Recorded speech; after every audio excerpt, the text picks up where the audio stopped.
This is probably my favorite scene. What a long day this was. About boys, movies, deciding which. I honestly think this is one of the best scenes that you wrote, Neil. It's bizarre. Get up. Because it says so much about this world I and say no. especially Ellie, where she's at and realizing how different and how much of a chasm there is between this world and that.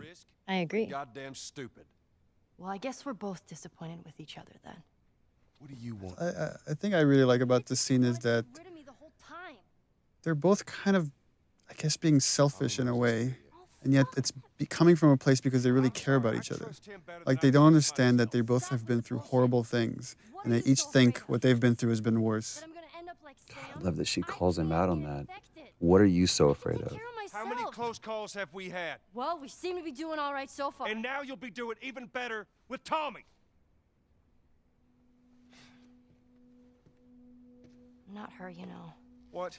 And it's like the stakes are high and it's like, okay, well, then I'm gonna drop this bomb. I'm not her. Mighty thin ice here. It's like, how many years has it probably been for Joel since he even like Don't bring thought up about that it, name. mentioned it?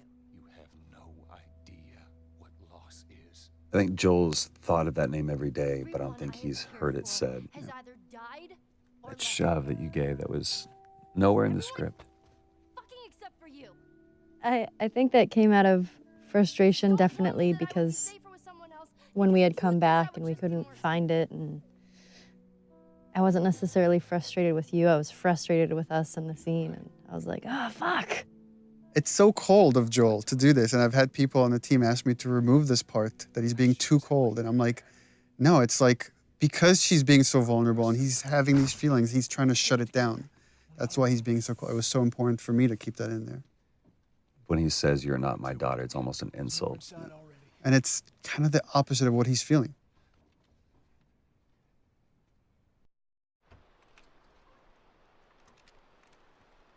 This scene was such a great opportunity to show even just like all these mini arcs with characters. You know, we don't have a lot of time and we're not gonna, we can only tell Joel and Ellie's story. We can't go into such detail with Bill and Tommy and Tess and Marlene. But you get this great resolution between these brothers because you get the full arc of it in just a short amount of time. It's like the way I approached it is the seed has been planted. Like when she says, I'll just be more scared, that Joel just needs time. And in time, he will change his mind because he doesn't want any, deep down, he doesn't want anything that will hurt Ellie or. So over there, the idea is just this little horse riding montages. That change is brewing. And Gustavo's music doesn't hurt. What's so great about how this plays out is there's really nothing happening but just this passage of time. That used to be a level that you played through. And just during production cuts, we changed it. So it actually worked out better. It just became this idyllic idea that you never fully reach. You just see it from the outside. Where is this lab of theirs? It's all the way out, University of Eastern Colorado. Pointing out this moment that there was probably a time when these two used to watch college football together, you know, and calling out. He's like, hey, go Bighorns, you know, for our college that we made up.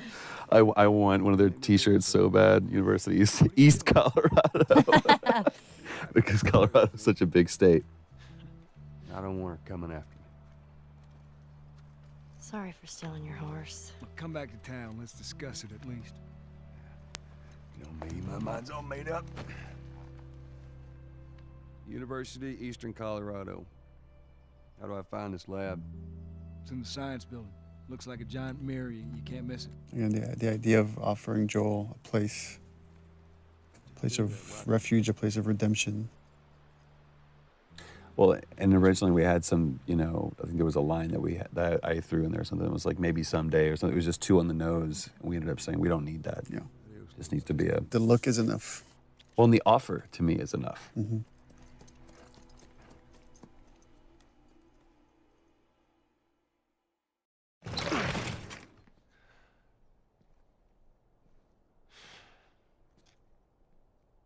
About to hear Steve Bloom. Lovely Steve. Silk-throated Steve Bloom. You're looking for the fireflies. They've all left. Yeah, no shit. I'm dead. Or I will be soon. Got me What a macabre scene, though. I love that Ellie's just kind of years that felt like we were thumbing through things.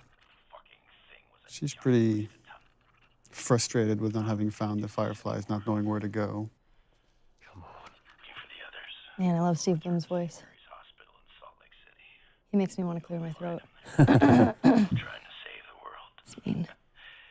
Good luck with that. Do you know where that is? I know the city. Is it far? It ain't. Again, this is where we really start kind of getting the sense of how Joel and Ellie are just chasing their tail. There's, you know, chasing a phantom. Down.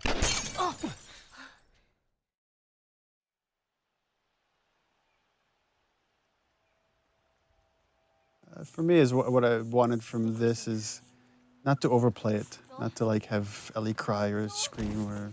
Shit. Joel, here. There's probably a lot of panic that happened between this moment and the next. Well, and what a Not great, seeing. what a great line too. You got to tell me what to do. When almost the entire game she said, "Don't tell me what to do." And here is where we've been lying to everybody when we've been saying you don't play as Ellie. That's right. Yeah. Asked point blank, "Do you play as Ellie?" No. I know. In this moment, a lot of this project and the story has been constructed around this moment, which is where the roles flip, where now it's Ellie that has to protect Joel and essentially bring him back to life. Bye-bye, Bunny. It's a pretty cool reveal too. To pan up, And and there's Ellie as the hunter. what we wanted here is also is like, Aw. you don't know exactly what happened to Joel, what's the state, how much time has passed. Poor buddy. But the way that she's doing that, you can see that she's been doing this for a while. You'll just startle it.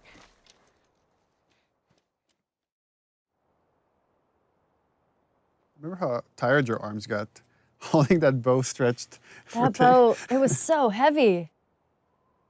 And I remember that I was shaking and I was like, hey guys, this is really heavy. There's David. Nolan North. Nolan North, ladies and gentlemen. Ruben Langdon is James. Ruben Langdon, What do you want? ladies and gentlemen. Sorry. Name David. This here's my friend James.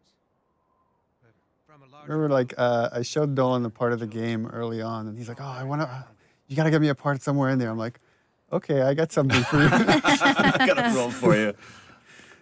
But I will say this, because I mean, I was on set just for a brief part of this, but that's when I mean, I've always been a fan of Nolan's work, but that's when I was truly awed by him at how he crafted this character. He took what you had and just really brought it to life. I told him the most important part is don't play a bad guy. Yeah. This guy's charismatic. We have to believe that people will follow this guy. And that Ellie could trust him. Yeah. Buddy boy can go get it. He comes back with what I need. The deer is all yours. Anyone else shows up, You put one right between my eyes. that's right. It just shows what versatility Nolan really has. Yeah, that voice, I mean, Something in a syringe. It's so comforting. it is very comforting, but it's interesting now that I'm hearing it, knowing what we went through. I'll take that rifle. It's a little unsettling now, hearing it. 'Cause I'm like, ugh. Back up.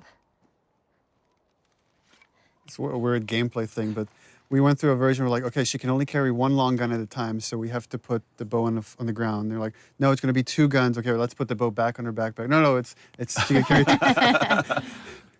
And we removed the scope. They used to have a scope on it. We're like, oh, we don't want Ellie to have the scope. Bring him with us. I remember being so relieved in this scene when we switched the gun out and I got to put the bow down. I was like, ah. I love how David complies too. How he just kind of like submits to a little girl. Well, the thing is like, he knows the stories. He knows what happened in the university. And he's trying to figure this kid out. This whole sequence, he's sizing her up. How early or how late on in the script did you write David? Why? I mean, it was written not that long before we shot it. Because remember you It like started mentioned, out like, from a pretty cannibal small, king. yeah, it was referred as the Cannibal King. We just knew that Ellie was going to run into the worst of mankind and she would persevere and come out on the other side. But then once like Nolan came in and started like putting David together, it was like it became a lot more interesting to make him this really charismatic guy that is just infatuated with Ellie.